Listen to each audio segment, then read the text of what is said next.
Hola a todas y a todos, buenas tardes. Vamos a comenzar, sobre todo por la cuestión del tiempo, principalmente porque luego como hemos comentado, vamos a reiniciar en caso de que sea necesario con otra de las reuniones. En los enlaces que he estado mandando está tanto la de inicio y también la que viene posterior en caso de que sea necesario. Estaba dando un poco de tiempo porque se han estado conectando varios y como más estoy de anfitrión yo, he estado también checando esta parte. Bueno, agradecerles nuevamente que estén aquí. Nos tomamos prácticamente una semana de descanso por varias actividades que tuvimos, pero bueno, ya estamos nuevamente acá y seguramente vamos a continuar también las próximas semanas con la actividad. Ya tengo ahí apalabrados a algunas compañeras y compañeros que me interesa que los escuchen, que también en temas más, también ya aterrizados un poco más a la cuestión operativa, como lo hemos estado haciendo en las últimas sesiones. Les recuerdo, si tienen alguna pregunta o algún comentario, pueden hacerlo dentro de la charla. O sea, igual busquemos o tratemos, dependiendo cómo se vaya desarrollando, pero si se puede al final, hacerlas al final. Si surge alguna que tenga que ser en ese momento, pues levanten la mano, por favor, o digo, si pueden, levanten la mano para poderles abrir el micrófono, o incluso ustedes tienen oportunidad de abrir su micrófono. Ahorita todos los tenemos silenciado para poder centralizar exclusivamente a mí que voy a estar dando la charla, pero ustedes lo pueden abrir. Si quieren participar o hacer alguna pregunta, háganlo, porque sí, a lo mejor me va a ser complicado estar viendo el chat. Si bien se abre aquí, pues voy a estar más ocupado porque les voy a poner una presentación. Entonces, pues ya la mayoría ya me conocen. Entonces voy a comenzar. Preparé una pequeña presentación, igual para irnos guiando. Espero que ahí la estén viendo. Y lo que voy a tratar de hacer es irme muy rápido para cumplir con el tiempo de la reunión, pero también para poder generar algo de, como comentábamos, de debate, de charla, de preguntas, sobre todo en lo que viene siendo la operatividad. Dice Quique que si quiere que me modere. ¿Sabes qué, Quique? Sí. Déjame, te nombro, te doy la parte de coanfitrión para que me vayas apoyando. Deja nomás te encuentro aquí en este rollo. Permítanme un momentito. Ahorita empezamos. Nomás voy a poner de moderadora a Enrique Flores para que me ayude con esto y yo dedicarme a lo que viene siendo la charla. Nomás te encuentro, ya te encontré. Y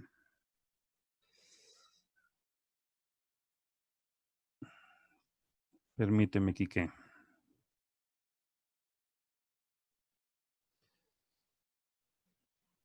Ya te puse de anfitrión, Quique.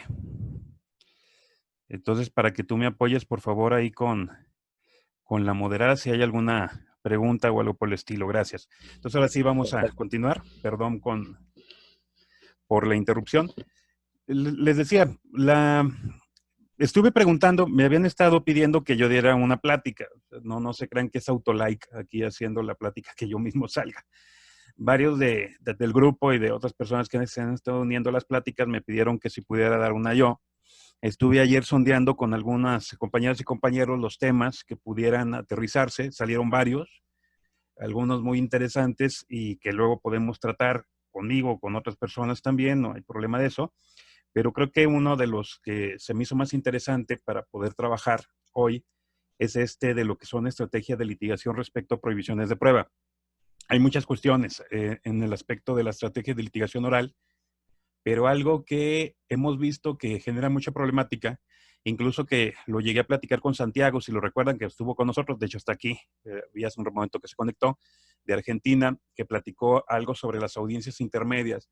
Y antes de preparar la charla le comentaba que teníamos ciertos problemas aquí en México en cuestiones de ofrecimiento, de debates, y me dijo prácticamente lo mismo lo tenemos acá. Y pues ahí fue donde yo creí que pudiéramos trabajar lo que viene siendo estrategia de litigación oral respecto a prohibición de prueba. En sí, ¿qué es lo que quiero que veamos? ¿Qué quiero que platiquemos aquí este día? Pues esto que está aquí, con lo que estoy proyectando. Podemos tener muy buena argumentación, podemos tener muy buena oratoria, podemos tener muy buena hilación, pero si no tenemos medios de prueba o nuestros medios de prueba no son válidos, no nos va a servir para nada. Entonces, tan fuerte debe ser nuestro alegato, nuestra teoría, nuestro planteamiento, como tan fuerte debe ser nuestro medio de prueba. Y lo que quiero entonces que charlemos es, primero, qué se considera como una prohibición probatoria en este sistema penal acusatorio, y segundo, el meternos a algunos temas concretos de cuáles son los momentos para hacer valer o alegar en este sistema sobre estas cuestiones probatorias o prohibiciones probatorias.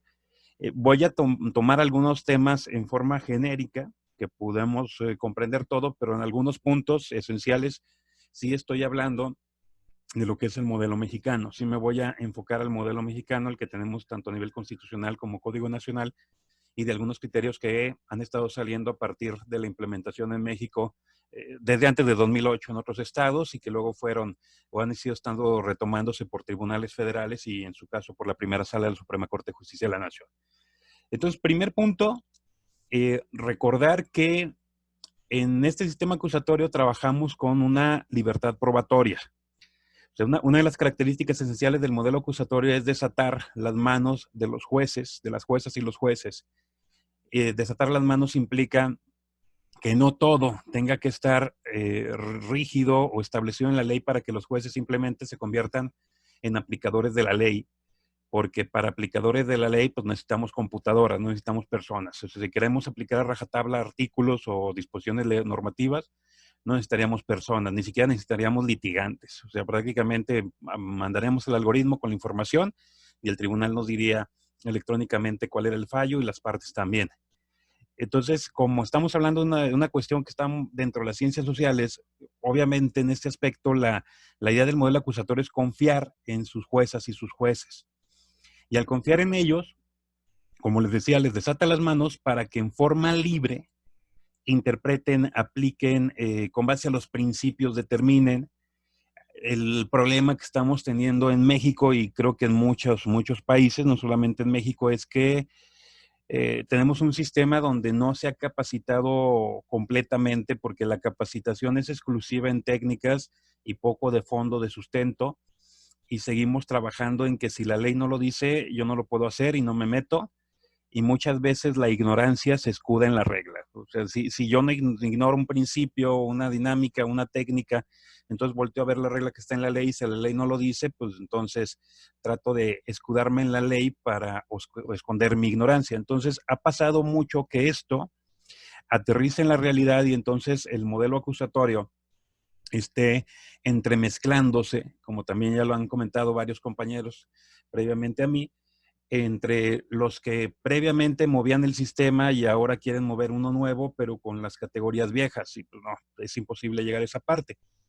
Entonces, si tengo libertad probatoria, también tengo libertad de valoración probatoria, y prácticamente de entrada podríamos afirmar que todos los medios de prueba están permitidos siempre y cuando no sean prohibidos. Entonces, no es cierto que todos estén permitidos, sino que tendríamos que ver más bien cuáles son las prohibiciones probatorias, y si los medios probatorios no están en esas prohibiciones, en automático van a ser permitidos y vamos a poder en su momento llevarlos al proceso.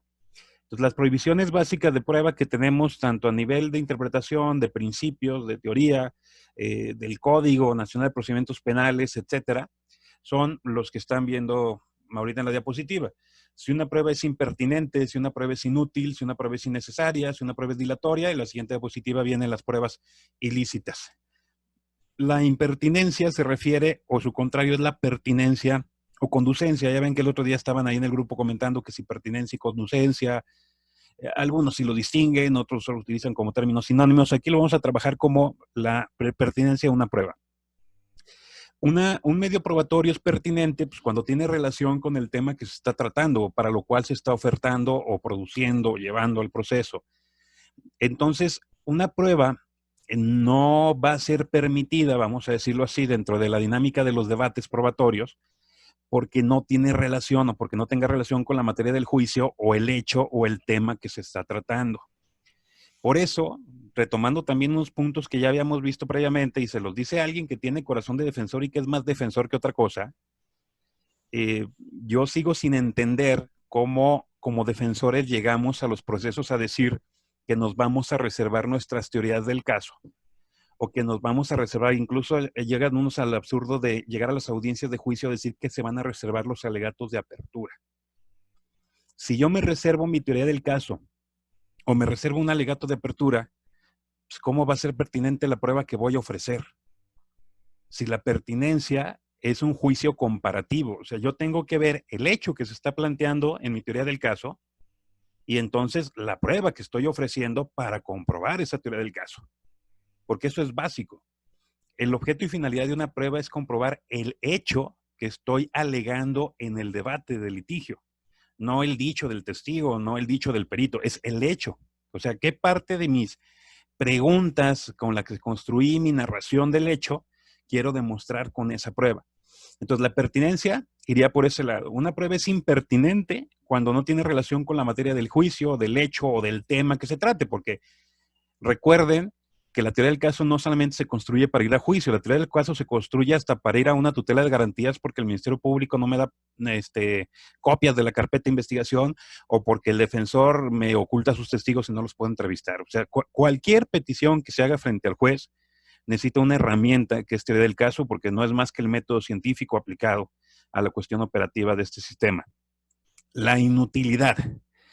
La inutilidad que también va relacionada con la cuestión de idoneidad implica que además de pertinente, además de que una prueba tenga relación con lo que se pretende probar, su naturaleza debe ser adecuada para acreditar eso que se pretende probar.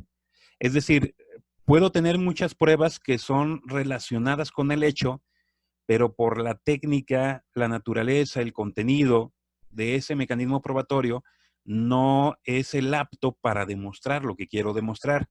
Aquí me gusta poner un ejemplo que luego, cuando voy a otros estados, aquí en Aguascalientes lo entendemos muy poco más por cómo tenemos separado esa parte, pero luego me he dado cuenta cuando voy a algunos otros estados a dar clases o pláticas o capacitación, sí brinca un poco, porque regularmente les digo, si ustedes ofrecen como medio de prueba un dictamen sanguíneo para demostrar que el objeto es demostrar que la persona se encontraba en ebriedad, en un caso donde una persona iba manejando aparentemente en estado de ebriedad y atropelló a una persona y la lesionó, por decirlo así, esa prueba, entre comillas, podría ser pertinente porque tiene relación con el tema que ustedes pretenden demostrar. Si su litis es acusar que la persona se encontraba en ebriedad y por eso van a tener unas lesiones agravadas, pues sí tendría relación. El problema es que no es útil esa prueba. ¿Por qué? Porque un dictamen sanguíneo no te demuestra la ebriedad de una persona. Un dictamen sanguíneo te demuestra si tiene alcohol en la sangre una persona o no, punto. Pero no te demuestra la ebriedad. La ebriedad es un estado metabólico y para determinar ese estado metabólico necesitamos médicos. Necesitamos dictámenes médicos. Entonces, ahí tendríamos un ejemplo de una prueba que no es útil. O sea, con esa finalidad. Si yo planteo una finalidad de acreditar un estado de ebriedad detectando alcohol en la sangre, no, por eso nos tragan los alcoholímetros, es decir, por eso no combatimos luego las infracciones administrativas u otro tipo de delitos, porque nos quedamos en que la ley dice que, o el reglamento, que si arriba de 50 miligramos de alcohol, mililitros, perdón, de alcohol en la sangre, ya es ebriedad, y ahí nos quedamos, cuando no es posible que una ley regule cuestiones metabólicas que son de ciencias naturales. Necesitamos una prueba pericial. Entonces, eso sería un ejemplo, una prueba inútil. Otra, quiero probar la ebriedad. Un testigo que es un despachador de una gasolinera observó cómo la persona iba manejando, chocó y se bajó tambaleándose. Entonces ofrezco al testigo para acreditar el estado de ebriedad. Igual, el testigo podrá ser muy pertinente porque vio el hecho y tendrá relación con el hecho, pero es inútil. ¿Por qué? Porque por muy experto que sea él, porque se pone ebrio cada fin de semana, eso no le va a quitar el que necesitamos una prueba científica para demostrar la ebriedad. Entonces, su naturaleza no es idónea o adecuada para llegar a esa parte. Las pruebas innecesarias son aquellas que ya no se van a admitir, vamos a decirlo. Esto sí es un poco ya más adelantado en el proceso, a partir de la intermedia en adelante. Ya no las voy a admitir, o más bien no se requieren incluso llevarlas en un primer momento porque se refieren a hechos públicos y notorios, o en su caso ya a partir de la audiencia intermedia en México, cuando ya tengo acuerdos probatorios. Si, por ejemplo, recuerden que un hecho público y notorio, para distinguirlos de las máximas de experiencia, que luego también se mezcla mucho ese rollo, un hecho público y notorio es una ficción jurídica que considera que una circunstancia es conocida aparentemente por toda la sociedad, es una ficción social. A lo mejor toda la sociedad no lo conoce, pero es algo prácticamente de sentido común que podremos decir que la mayoría conoce lo que ocurre y entonces no necesito demostrar.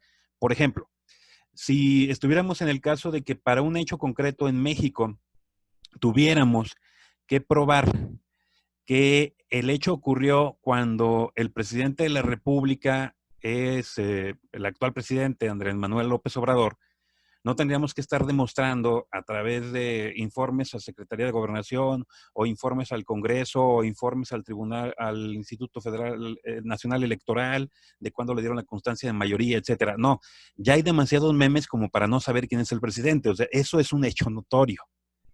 No tendríamos que llevar prueba, no tendríamos que estar perdiendo el tiempo para llevar prueba. Y los acuerdos probatorios, aquí sí se ofrecieron medios de prueba para un hecho, pero ya en la audiencia prácticamente coincidimos, o sea, ya después de que se fijó la litis, por eso es muy importante fijar las litis, fijar los hechos, tanto de acusación como de defensa, pues nos damos cuenta que hay coincidencias. Y al haber coincidencias, pues no vamos a ir a perder el tiempo en circunstancias en donde coincidimos o donde realmente es intrascendente generar un debate. Ahí se puede acordar entonces el hecho y en consecuencia ya no se me va a admitir el medio probatorio que ofrecí para ello. Por ejemplo, yo he dado siempre mucho el consejo, constantemente lo digo, si van a proponer acuerdos probatorios, preferentemente que sea con cuestiones de parentesco, o sea, si eso no está a debate, con cuestiones del lugar, con cuestiones de la hora, con cuestiones del día. ¿Por qué? Porque son datos que regularmente se le olvidan a los testigos y a lo mejor ahí ni nos vamos a pelear. A lo mejor nos vamos a pelear en otros temas o vamos a debatir otros temas y realmente es intrascendente si se da por acreditado que tal día, tal hora, en tal lugar, punto, se acabó. O luego, por ejemplo, en casos de homicidios, ¿no? Que ahí andamos trayendo a los pobres ofendidos, a los padres de la víctima, al juicio, nomás para que declaren que fueron a identificar a su hijo y que su hijo se murió, punto, porque se los enseñaron en la plancha. Y ni siquiera son pruebas relevantes, no son pruebas suficientes, ni siquiera tengo el interés que los vean los jueces llorar. O sea, simplemente los estoy revictimizando al obligarlos a traerlos al juicio, a someterlos a todo el estrés del juicio, cuando podía acordar en la audiencia intermedia que eran papás de la víctima y punto. Y se acabó el asunto y no me voy a pelear con eso. Entonces, en ese tipo de cuestiones también hay que ver, a veces se complican mucho los acuerdos por las mismas defensas. Nosotros mismos como defensores complicamos mucho el hecho porque no queremos acordar nada, creemos que por acordar estamos cediendo algo. Y no, no estamos cediendo nada, pero en caso de que hubiera un acuerdo probatorio, pues en esos supuestos tampoco se admitirían ya como tal medios de prueba. Y por último, y que es en parte a donde más nos podríamos enfocar en casos, en ejemplos aquí en la charla de hoy, vendrían siendo lo que son prohibiciones probatorias por ilicitud o ilegalidad. También aquí no me quiero meter mucho a rollo, tanto teórico ni constitucional en el aspecto de qué es ilícito o qué es ilegal. Simplemente estamos hablando de aquellas pruebas que me violentan derechos humanos o derechos fundamentales y que obviamente esa violación de derecho humano y fundamental trasciende a la obtención, a la incorporación o al desahogo de la prueba. Entonces, en esos casos no es posible admitir, no es posible desahogar ese tipo de información porque es parte de justo el equilibrio del modelo acusatorio. Es una de las conclusiones a las que vamos a llegar, por lo puedo decir desde aquí. El interés en esa supuesta búsqueda de la verdad está o choca frente al interés de cada individuo en sus derechos como tal. Entonces hay que buscar un equilibrio. Y si no sigo los equilibrios válidos, porque muchas veces los equilibrios no son equilibrios, son afectar el derecho y obtener la prueba. Bueno, pero si no sigo por lo menos los requisitos válidos constitucionales de derecho internacional de los derechos humanos o del mismo Código Nacional o de leyes, que eso se distinguiría un poquito cuando se ataca o se afecta directamente la Constitución o los tratados internacionales de derecho internacional sería ilicitud, cuando se ataca una ley o se violenta una ley sería ilegalidad. En mis conceptos, para mí, van de la mano porque finalmente la ilegalidad es legalidad, es debido proceso y es un derecho fundamental o internacional también. Pero bueno, y bajo esa premisa, si se violenta y no se sigue esa regla, que para eso existe el derecho penal, para también frenar la violencia estructural o las reglas del Estado, pues entonces se convertiría en una prueba que no podría admitirse o no podría desahogarse ni incorporarse válidamente, o si se incorporara o desahogara, no podría valorarse o ser trascendente para la resolución. Por eso tenemos aquí, vean esa parte, dice, inadmisibles por ilicitud o ilegalidad por ser obtenidas, incorporadas o producidas con violación de derechos humanos fundamentales, que sean prácticamente todas las etapas del proceso penal acusatorio, en la recolección, en la incorporación y en la producción. Que en la recolección sería el tema desde el origen hasta prácticamente la referencia en las audiencias previas al juicio, la incorporación, su descubrimiento, su ofrecimiento, su admisión dentro de las reglas en la etapa intermedia, y la producción obviamente está de la mano con las técnicas de litigación adecuadas para desahogar o hacer hablar la prueba frente a las y los jueces, incluyendo el juicio o incluyendo el anticipo de prueba. Aquí no me voy a detener en esa parte, pero obviamente entra ahí la cadena de custodia. Y la cadena de custodia no es exclusivamente el registro que se hace para la obtención de los datos probatorios. Recuerden que una de cadena de custodia, su finalidad u objetivo es darme certeza. A mí no, al juez principalmente, pero obviamente las partes lo deben de tener, pero a las y los jueces darle certeza de que la información que se les está presentando directamente en la cuestión de la inmediación, la publicidad, etcétera, la oralidad, esa información es la misma que estuvo en el hecho, o por lo menos hay una cadena, es decir, una serie de eslabones que me dicen que van unidos y me dan esa certeza de que esa evidencia que se obtuvo acá es la misma que en este momento me están mostrando cara a cara y lo estoy viendo yo como tribunal. Entonces, no es solamente en la evidencia, simplemente las carpetas de investigación son cadenas de custodia. Son cadenas de custodia de todas las actividades de las autoridades desde su validez desde origen hasta cómo llegan frente a los debates al tribunal. Entonces, esa parte va un poco en este punto, porque no solamente es el hecho de que la prueba, por ejemplo, haya sido sembrada, que eso es lo que se refiere al origen, sino que la prueba haya sido mal embalada, mal descubierta, mal obtenida, mal fijada, mal trasladada, que me falten datos en la cadena de custodia. Por ejemplo, yo honestamente he visto pocos estados, muy pocos estados que están en la audiencia de juicio, están manipulando medios de prueba, objetos como tal, en el desahogo de la prueba, y en ningún momento veo que se esté llenando la cadena de custodia. Y ahí hay una manipulación y tiene que estar referida en la cadena de custodia, llenada en el momento que, por ejemplo, el perito sacó el arma para enseñársela al tribunal. Y no está. ¿Por qué? Porque esa prueba debe seguir con la certeza. Más adelante recuerden que seguimos con apelación, amparo y en su caso hasta reconocimientos de inocencia, y la prueba también debe ser válida en ese punto. Entonces, esta parte serían como tal las prohibiciones, las reglas generales de prohibiciones probatorias: impertinencia, inutilidad, innecesario por hecho público y notorio de acuerdo probatorio. Los dilatorios o sobreabundantes, no los había comentado, por eso me regresé. Aquí, más que exclusión, implica una moderación del debate por los tribunales previos al juicio oral, por el juez de control en función de preparación. Y cuando tenemos demasiados medios de prueba para acreditar un mismo hecho, ahí el juez puede meter mano y prácticamente pedirle a las partes que moderen su ofrecimiento, lo reduzcan para que no se retrase demasiado el juicio. Si de por sí estábamos hablando el otro día que, como están llevando aquí algunos juicios, nos llevamos 20 horas en desahogar dos testigos, pues ya nos imaginarán si queremos ofrecer unas 40 más en ese aspecto, ¿no?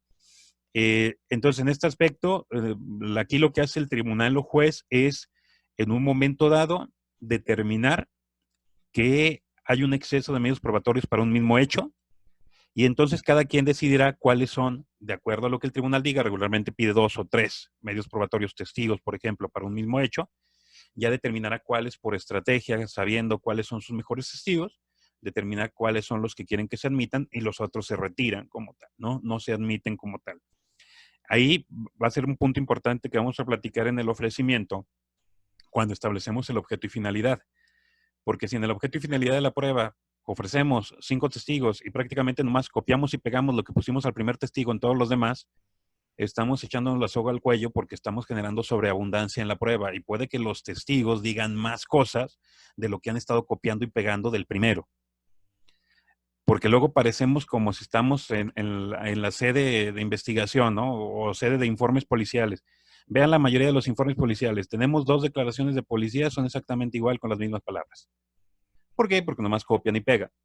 Entonces, eso puede provocar, bueno, sobreabundancia. Si tengo 5 policías que me declaran lo mismo porque copié y pegué, ¿para qué quiero 5 policías? Y puede que 2 o 3 testigos tengan mayor información que la que estoy poniendo ahí. Entonces, no hay que echarnos la soga al cuello nosotros mismos cuando estamos ofreciendo nuestros medios probatorios. Por ahí ya me llegó la notificación que quedan como 8 minutos de esta primera sesión. Entonces, cuando vaya a quedar como un minuto, les aviso, porque recuerden que vamos a volvernos a meter y reiniciar la otra, otra reunión para continuar y prácticamente meternos ya al debate más bien a los comentarios o preguntas que tengan. Bueno, vamos ahora sí a los momentos. Sugerencias de en qué momento puedo argumentar o alegar sobre las prohibiciones probatorias. En México tenemos una regla general, pero luego nos vamos con esa finta y creemos que como en las películas gringas te podemos ocultar todo y hasta el día de juicio sacar todo y con eso ganar. Lo que no pasa ni con los gringos, porque también allá está prohibida la sorpresa injusta, pero las películas son otro tema. Pero tenemos una regla general que podemos hacer valer la solicitud de exclusión de medios de prueba o de no valoración o admisibilidad, etcétera, de medios de prueba en cualquier momento cuando se trate de medios de prueba que están viciados porque provienen de actuaciones que violentaron derechos humanos o fundamentales. Entonces, cuando se violenten derechos humanos fundamentales y eso trascienda a un medio probatorio, un instrumento probatorio, como regla general, podríamos en cualquier momento hacerlo valer. Pero eso en cualquier momento es con sus asegúnes, cuidado. ¿Por qué? Como les decía, hay situaciones de acuerdo a la estrategia de litigación en donde me puedo callar y esperar, pero en otros momentos no, porque si no lo hago valer en ese momento, voy a convalidar la admisibilidad del objeto. Entonces hay que tener cuidado en cuáles son los momentos precisos para alegar. O sea, prácticamente no sería, porque luego lo he visto en práctica en algunos lugares, me han consultado incluso, me han preguntado, es que quiero promover una incidencia de nulidad de qué, de nulidad de prueba. Ah, caray, ¿cómo? Sí, es que detecté cuando me dieron la carpeta que una de las pruebas obtenidas es ilegal por esto, entonces quiero promover la incidencia. ¿Pero por qué quieres promover la incidencia? Pues para tumbarla. Más bien espérate a que esa prueba trate de afectarte, ¿no? O sea, que esa prueba realmente vaya a afectar en tu contra víctima, en tu contra asesor, víctima imputado, y entonces ahí haces valer la falta de valoración, admisibilidad, exclusión. O sea, ¿para qué previamente lo haces así? O si finalmente ese dato, información es una recolección y todavía ni siquiera se ha valorado y sigue. O que en ocasiones lo hacen valer frente a los jueces en la audiencia y los jueces le dicen, no, es que usted tuvo que haber promovido la nulidad más tardar después de los 2 días que tuvo conocimiento de ella. No, no, espérame, no estamos hablando de nulidad de actuaciones, estamos hablando de nulidad de instrumentos probatorios. Y la nulidad de instrumentos probatorios se violentan en este aspecto en México, derechos humanos fundamentales, lo puede hacer en cualquier momento. O sea, no tiene que ser bajo una incidencia, que la incidencia es lo que equivalente en Estados Unidos a las mociones, si las han escuchado o visto, cuando se hace una moción es una incidencia. Ya no tengo simplemente que hacer una incidencia o una audiencia específica para ello. Lo puedo hacer en las audiencias donde se pretenda afectar el derecho. Ahora, ¿en qué otros momentos? En control de detención, podría. Podría sobre todo, obviamente, para tratar de evidenciar la ilegalidad de la detención o la ilegalidad de la retención, pero también más bien es detectar si a partir de que una jueza o un juez decreta de ilegal la detención o la retención, cuáles fueron los medios de prueba que se obtuvieron directamente por esa detención o retención o se derivan de esa detención o retención. Entonces, en esa perspectiva, como tal, ver más adelante si se pretende utilizar ese medio probatorio. Pues, Dame un segundo. ¿pueden silenciar, por favor, micrófonos para hablar yo? Agua. Por favor. ¿Y qué?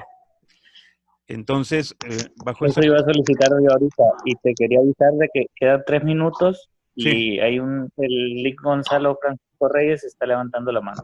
Ok, ahorita, entonces nomás cierro esta parte y reactivamos la charla y entramos con la pregunta o con la persona que está levantando la mano. Que sea repetitivo y que cerremos los micrófonos los demás, por favor. Gracias, Quique. Les decía entonces, la control de detención, pues obviamente lo puedo hacer valer ahí para efectos de la información que se está utilizando para determinar la detención o la retención válida, y luego para más adelante, si se pretende utilizar como tal ese medio probatorio más adelante, pues, hacer la referencia a la cuestión de la ilicitud de la detención o de la retención, porque ese es otro tema.